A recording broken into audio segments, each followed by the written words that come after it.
ain't the year you're gonna see me a lot. I am not working as hard as I work so I can be seen. I am working so I can disappear.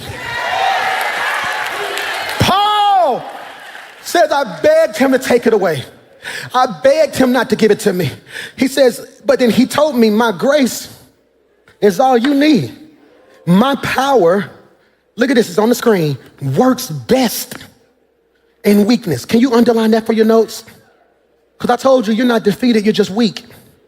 The problem with weakness is that you define weakness based off the culture. So you know this, if somebody tell you you're weak, that's an insult. Ooh, that was good. Thank you, God. That was really good. That was really good. What does the devil do? I'm gonna talk slow for my note taker so you can put this in your notes. He is the author of confusion. Okay? Ooh, I'm finna run. This is getting me excited. He is the author of confusion, which means his superpower is what? Confusing. If you are the author of lies, that means you do what? If you are the author of mess, that means you do what? If you are the author of confusion, that means you do what? So what does he confuse? Definitions. He confuses definitions. This is why he makes Judah, which is praise, close to Judas.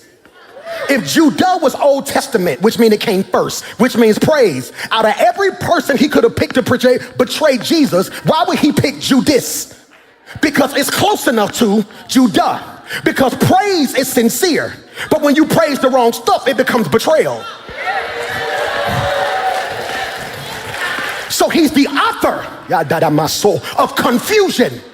This is what he says. I need you to catch this. He says, so what I'm going to do that they're not going to realize is make them stop being who God called them to be, not because they don't trust God, but because of what is defined by where they live.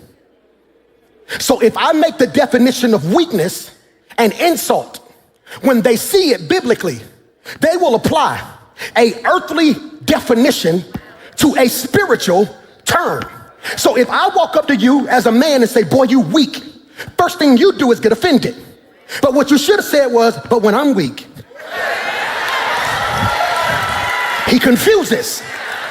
He confuses. So when you hear a preacher say give, you hear what the culture says, which is to lose. So when you put an earthly definition on a spiritual term, you think I'm not losing it. When God is trying to tell you, if you're bold enough to lose it, it'll come back. Goodness. Press down. And so he says, my grace is all you need. Paul was weak